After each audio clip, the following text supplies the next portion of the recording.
Hey guys, welcome to Money Shift Media. My name is Jude, and on today's video we're going to be comparing two beautiful Italian sedans. The one on my right is a 2020 Alfa Romeo Giulia base model with the Nero Edition, and the one on my left is a 2017 Alfa Romeo Giulia TI Sport Carbon, which is fully loaded. I'm going to be inviting the two gentlemen owners, David and Ryan, over here to just talk about how different they are and which one, if you're going to market for one, which one you're going to buy. Is it the rear wheel drive or is it the all wheel drive? So hey guys, we are in the 2020 Alfa Romeo Giulia with David, Ryan and Josh. So David owns this beautiful 2020 Giulia. So David, why don't you tell a bit about this car? Yeah, so this is actually a Chrysler employee lease vehicle, which means it's actually still owned by Stellantis. This car is essentially 100% base. The only option it actually has on it is the Nero Edition package, which basically just gives you blacked out trim on the sides and it gives you different wheels. Other than that, this is the base car, so the MSRP is about $38,000 on this. So this is your daily driver, right? So how do you enjoy it as your daily driver? Yeah, it's been a fantastic daily. To put it lightly, I'm a spirited driver, and I have about 15,000 miles on the clock already in a year, and I'm still averaging over 25 miles to the gallon, and it's been an absolute blast.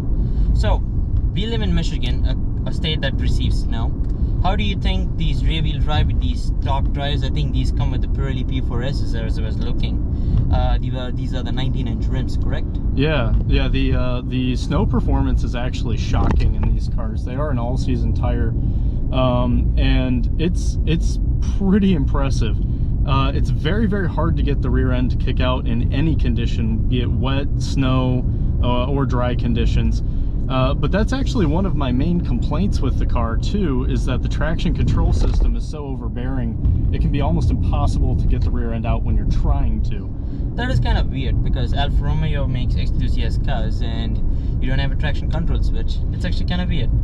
yeah, I would say that's a really, really strange quirk of this car because, you know, it is an enthusiast vehicle and you would assume then that it would be very easy to disable the traction control, but even when you put it into dynamic mode, it's not a possibility. Alright, and now let's talk about the power. I know this car has the 4-cylinder 2-liter engine that makes 285 horsepower, but in typical Alfa Romeo fashion, it's a spirited motor. So how does it compare to your previous cars or any other sedan in the market? Well, let's just put it this way. This thing moves pretty good. It's shocking how much torque this motor actually generates, and the turbo helps it immensely. It's really fantastic performance out of this little 2-liter. And going back to what I was talking about earlier too, it has excellent fuel economy for what it is. So while 280 might not really sound like much, it's a shocking amount. I would say in terms of speed, this is roughly equivalent to most of the 5.7 Hemi cars. And you know, it's something else. And how does the ZF 8-speed gearbox compare to this?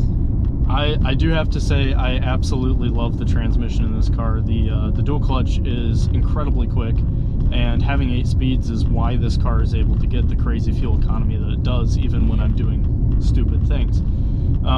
So I will say that the DCT is one of my favorite features of this car.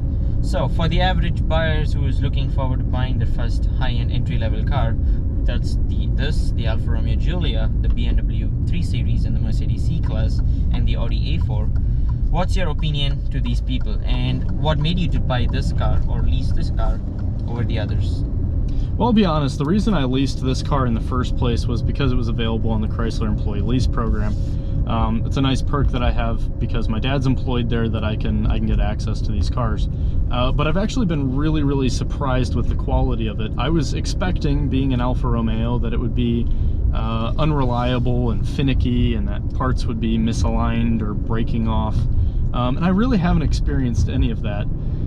The other thing I would say about this car is that even, you know, having driven some of the other higher trim level cars like BMW M3s, this car really drives every bit as nice, if not a little bit better, and it's at a fraction of the cost, really. Again, this car as it's optioned is $38,000, and I've had the opportunity to drive some of the higher trim level cars too, and I would say really, if you're just looking to get yourself into your first luxury car, you really don't have to do much more than the base model. So it's really been fantastic. So I need to say this red interior over here looks pretty beautiful. What made you to go with this color combination? So is it just by choice, or is it your spec that you wanted, or? Yeah, I'm definitely a red interior guy. I was able to spec this car from the factory. I can actually place the order for these vehicles through the factory like terminal interface, so didn't even get to do it on the website. But it's yeah, it was the spec that I wanted. I went with the white exterior and the red interior, partially to match my '65 Mustang, and also partially because the white I felt would be a little bit more low profile than, you know, getting a red or a blue car, because I am prone to tickets. Yep. Oh, it's actually kind of surprising as I'm looking at the infotainment screen. You get driver assistance, you get a speed limiter, you get a forward collision warning, and I guess this car only has rear parking sensors compared to the front parking sensors? Yeah, that's correct. I generally don't really like those kinds of features, but I do leave the forward collision warning on. Mm-hmm. It gets a little annoying sometimes when you're trying to cut across some traffic or what have you. Doesn't allow you to do the spirited driving, I'm assuming? Well, it does, and that's the nice thing, is that you can turn off the actual automatic braking and just leave it as an alert system. And that has actually been helpful a handful of times, because it detects before you do that someone is slowing down rapidly. So sometimes, you know, you'll be messing with the infotainment system, right, and someone's jamming on their brakes in front of you, and it will notify you of that, which is really, really nice. So it's come in handy a few times to alert me early. Coming back to the center console, so I see this DNA switch. What's that? Yeah, so DNA in the Alfa Romeo stands for Dynamic, Natural, and Advanced Efficiency. So those are basically your three drive modes. Okay. Natural is mapped out based on your driving habits, and also to kind of just make the car feel as it should.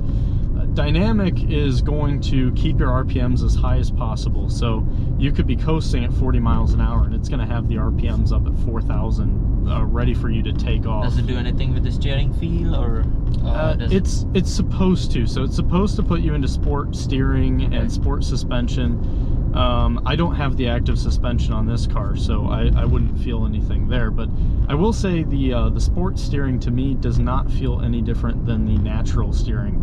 Got it. So I don't know if that's a defect with my car or just the way they are, but I really couldn't detect a difference. How does, I would actually say that's one thing I would like to note about this car.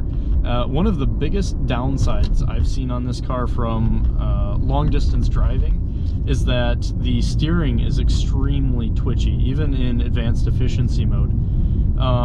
So one thing that really did bother me on some of the longer road trips that I've taken this on is that you're putting in these little tiny minute micro inputs to keep the car going straight down the highway, and that can start to really fatigue you after a couple hours. So is it just point and shoot? It really is, and that's the thing. I mean, it's down to the degree of angle. There is no dead center in this wheel, so it can be pretty annoying for long times to deal with that. But that being said, for normal street driving, you know, just your to and from work and stuff like that, the steering on this car is absolutely amazing. So comparing with Ryan's car and your car, there are some features that I noticed that are missing. First includes the paddle shifter, and heated and cooled seats, and the sunroof, obviously. But how does this car compare to like decently optioned cars? Like, for example, I know a BMW 3 Series base model comes with a sunroof and everything, but does these options really bother you on your daily drivability, and does it have all the options that for daily driving that is needed? I'll put it this way, I'm a fairly simple man when it comes to cars. I like my car to be sporty and fast and look good. And I also enjoy it being practical, so, you know, it needs to have 4 seats and a trunk that's usable and things like that. But, you know, really, I've never been one for luxury features. I really couldn't care if I had 8 speakers or 16. You know, those kinds of things just aren't important to me. So it's great that this car has a touchscreen and everything like that, but if I could save myself a couple $100 a month in payments and get, you know, cloth seats and everything else, I probably would. Those things just really aren't important to me. But that being said, I do think this car holds up pretty well to the more heavily optioned cars. Got it. And since Alfa Romeo is competing with BMW and Audi and Mercedes with their German cousins, do you think the interior quality matches the ones of the German counterparts? Because I'm sitting in the front seat and Ryan and Josh are sitting in the back seat, and I'm pretty sure I'm comfortable. So I guess Josh and Ryan, are you guys both comfortable? Yeah, fairly comfortable. Yeah, there's a decent amount of headroom back here, actually. It's pretty surprising, even for somebody with a longer torso. I actually can sit back here very comfortably. That's pretty good. So Yeah, how is the driver fatigue? Do you get fatigue on longer road trips? I know you've done some. Yeah. So really, it's just that steering issue. Cruise control's fantastic, things like that. It's really not too bad. One thing I will say though is that I have spent a considerable amount of time in the back of this car as well on those road trips, and it's really not bad back there. You know, I mean, I went with 3 people into 10 states. We actually went all the way to the Grand Tetons and Yellowstone, Colorado. So it was, I mean, we probably spent 70 hours on the road, and it really wasn't bad. I actually preferred it to my mom's Chrysler Pacifica, so it was really a pretty good road trip machine. So coming back to the Alfa Romeo brand itself, and we were talking about it earlier, Alfa Romeo in the past are known for 2 things: fast and unreliability. How does it compare, or how is the reliability in total? Like, do you have any problems? Well, I will say the reliability has been kind of shocking. To put it lightly, I would be one of the heaviest tests that they could do to one of these vehicles. You know, basically when I pull up to a red light, I brake stand it. I mean, it goes and it's fun. And at the end of the day, you know, it's a lease vehicle, so I'm not responsible for the issues it might develop in a few years. So, you know, I drive as such, as a lot of people with lease vehicles do. And I will say this, I mean, the car has not sputtered or done anything weird in the entire time I've owned it. It takes it like a champ. So this car really has proven to be fairly reliable. And also, from your end, I mean, the warranty data doesn't look too bad. Yep, it does not actually. I mean, I noticed some issues in build quality, which is your trunk, which makes as its own mind to just close, and it doesn't close on first try, which is okay in comparison to every other thing in this car. So this is actually pretty nice. I like the specs on it. Yeah, those are the only 2 issues I've ever had with this car, which, to be fair, there shouldn't be any in the first year of ownership, but the minute I took delivery of it, when I was pulling out of the lot, the little plastic pole for the engine bay fell off onto my leg. As Alfa style. And I looked down at that and I'm like, oh, this is a sign of things to come. But, you know, thankfully that really hasn't been the case. And the other thing it has done since day one is again, that trunk issue. Sometimes it takes a few tries to get it to shut, but it always will. And since this is a lease vehicle, my question is, are you gonna get one more? Yeah, I'm definitely converted. I really, if I'm gonna own a modern vehicle, it's probably going to be one of these. All right, so I think we should go drive the 2017 and see what the differences are between a fully loaded car and the base. Do you want to do one short pull to get those 285 horsepower and 306 foot-pounds? I don't think it could hurt anything. Alrighty. Wow, this thing bends to the seat. Oh wow. Yeah, it moves pretty good. Yep, now let's go and see what does the 2017 all-wheel drive does. All right, let's do it. Alright, we are in the 2017 Alfa Romeo Giulia, which belongs to Ryan, who's sitting in the back. So, I must say, the first impression, these seats really make a difference. Yeah, I will agree with that. The seats in this car are much nicer. One thing right off the bat that is totally different with these is that they actually have a lot of bolstering. That's one thing that's completely missing from the base model. Those seats are flat as a board, and when you start cornering, you get thrown around in that car. Yep. I also noticed this car has the heated seats and a heated steering wheel, which I think it's useful in the winter, especially in Michigan. Yeah, those are really, really nice features, and they aren't available on my car as it's optioned. So that's one thing that is really nice about this. Also, these seats allow you to get cooled seats, which would be pretty nice if you're in a hotter climate. Interesting. And also, I noticed the entire center console is entirely different from your car. Yeah, that's actually one of the changes between 2017 and 2020. You get a much wider, larger parking brake switch here, and there's actually a cubby on mine in the center console. To put your phone and key, I'm assuming? Yeah, you can put your phone in there, and actually on some of the higher trim level cars, it has wireless charging, which I would think would be a really nice feature. That's something that my car doesn't have, but wish it did. Yep, and also I noticed this car has front and rear parking sensors compared to the rear ones in yours, and also LED headlights. And yours have just the xenon headlights, I assume. Yeah, that's definitely one of the differences between the package as well. Yep.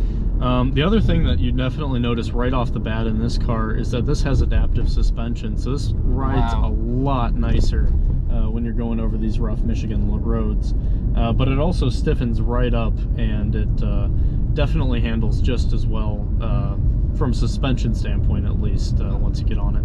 How does the paddle shifters compare? Are they in a perfect position? Are they easy to reach? Are they nice to feel?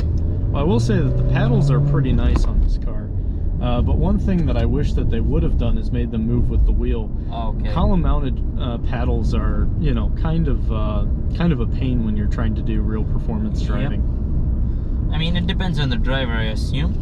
Yeah, it's a preference thing. One thing I will say that is good about these paddles, though, is that even though they are mounted to the column, they did make them quite large, which makes them hard to lose even when you are turning. So that is kudos to them for making them the size they are. And I think with this fully loaded, you get carbon fiber mirror housing with blind spot systems. I see that warning triangle. And also, I guess you get dual sunroof with one opening panoramically backwards, I'm assuming. Yeah, that is a really nice feature as well.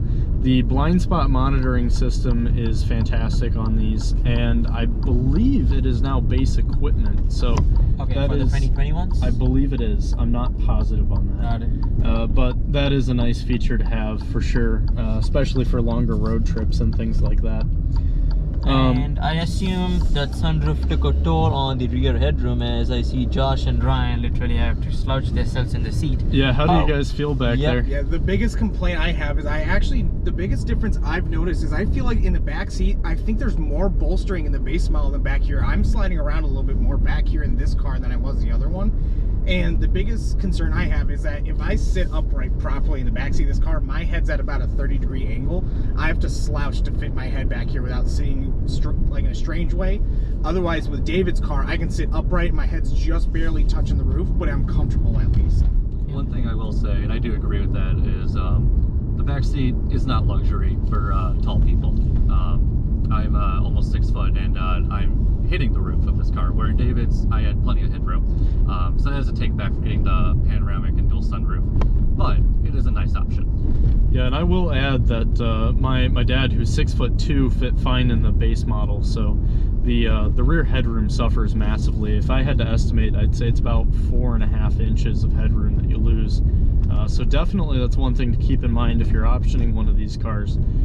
If you have anyone who might be riding in the back seat who's taller than probably 5'9" or 5'10", I would definitely recommend that you rethink that sunroof, as nice as it is. I'm actually 5'9", so I would say anybody probably over 5'6" or 5'7". Okay, well that's a good amendment there. So 5'6" or 5'7". One thing I do want to touch on that Jude did was the adaptive suspension in this. So right now it's actually in natural. With that, it kind of keeps it in a controlled state, so it gives you a nice firm ride, but also keeps it soft. With advanced fuel efficiency, it will put it in a very soft mode, so you really don't feel bumps in that. But if you put it in dynamic, you get the option to choose both.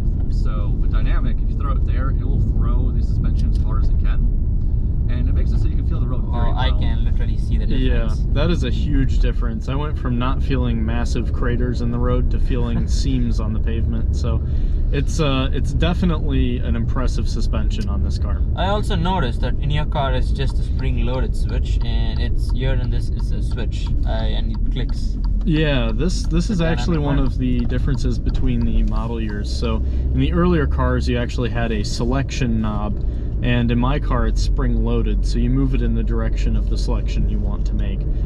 Which can make it kind of annoying, actually, because if you're trying to go from advanced efficiency to dynamic, you have to hit the switch twice as opposed to just turning it further. Yep. And also, this question is directed towards the owner, Ryan. So, you were coming from a Jeep Cherokee, right?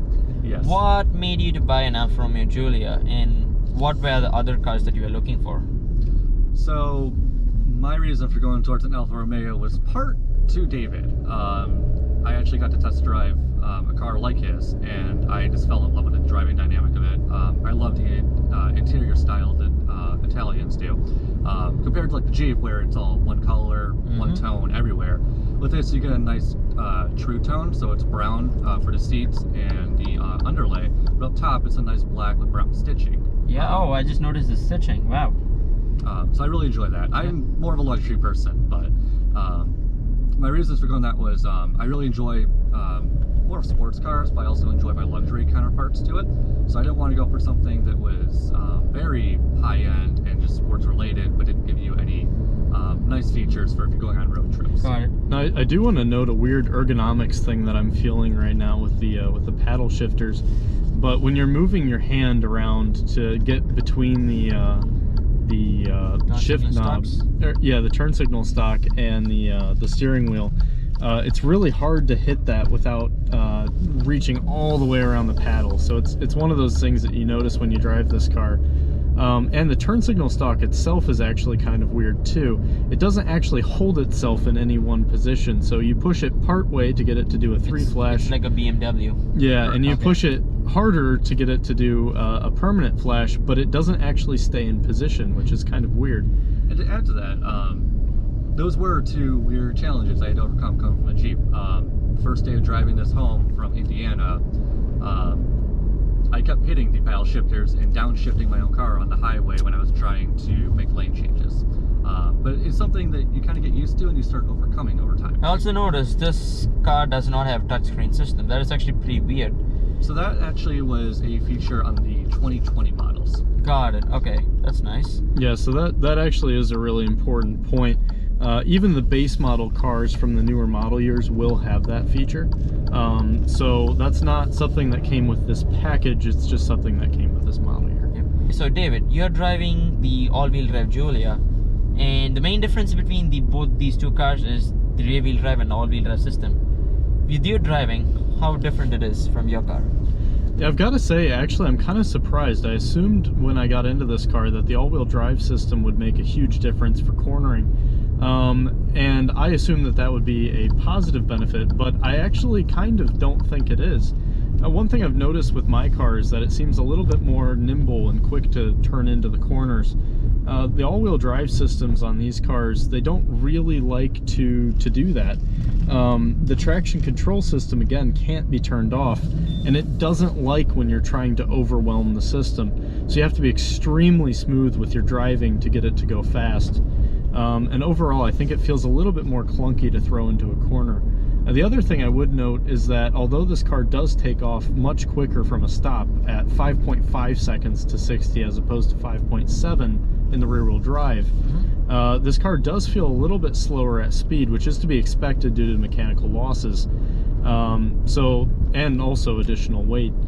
So it's kind of interesting, but I would say that the all-wheel drive system, at least as it is stock untuned, does actually seem to negatively impact your track performance. Although, you know, it might still be a good feature if you're in a winter climate, or if taking off quickly from a stop is important to you. So, one difference is the extra drivetrain make is the fuel economy. Ryan, how is your fuel economy on this thing?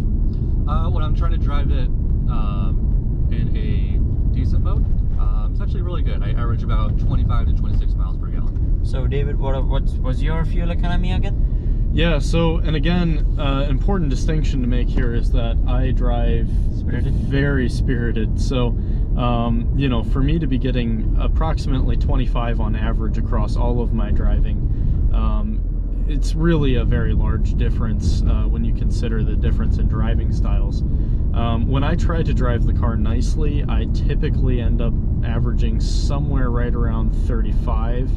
But on longer highway trips, I've actually averaged 41 going 91 miles an hour.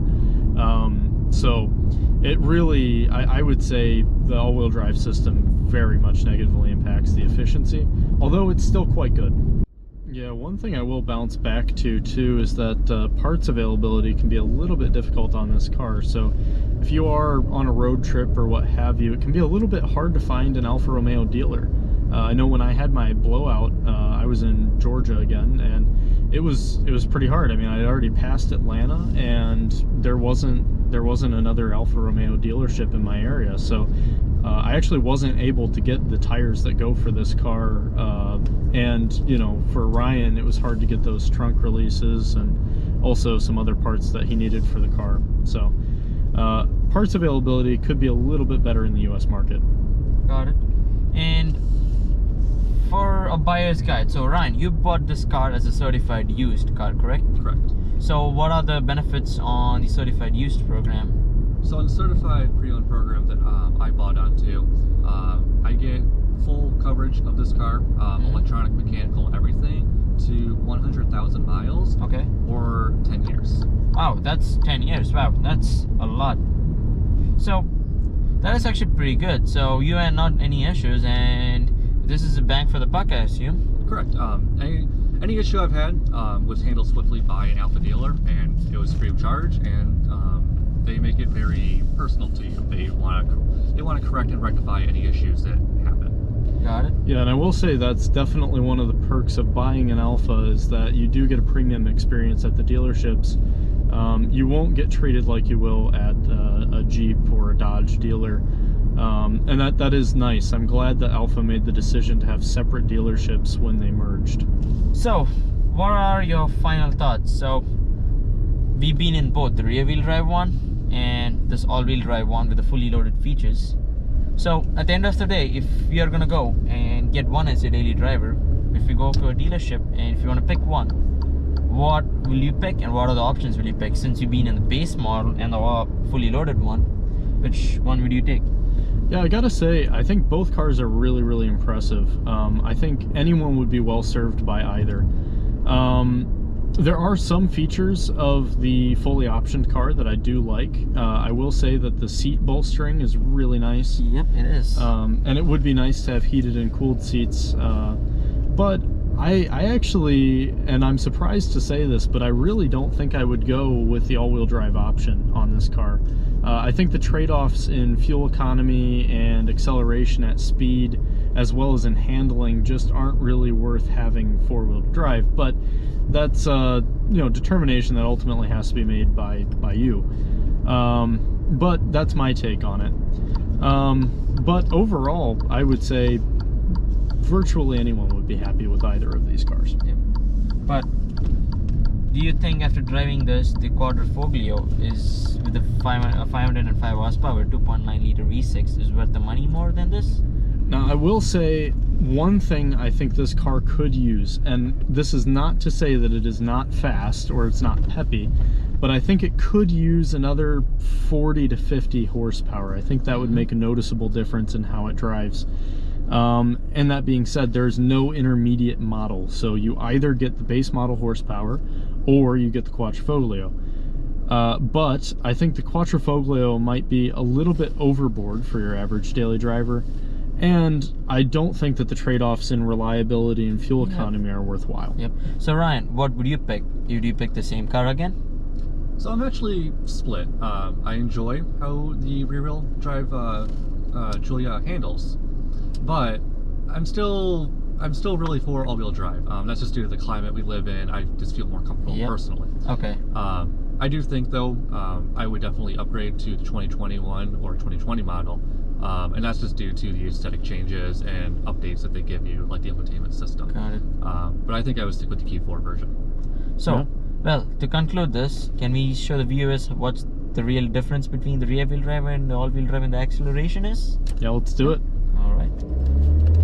Wow, this thing moves. Wow, it's actually That is the difference. difference. It actually sounds different too. I don't know whether it's the mechanical noises that makes it sound different. And I also felt that the front end really lifts off a little more. Yeah, it definitely did have a little bit more lift in the front end, and it was quite a bit faster to take off. I will say, I think the sound difference is probably due to the fact that this car has 56,000 miles on it. But yeah, no, that definitely does make a difference. Yep, in straight it line. does. Hope you guys enjoyed this comparison of these two beautiful Italian sedans. If you want to like more contents like this, click the subscribe button and click the bell icon for more videos. Hope you guys enjoyed this video. Have a good night.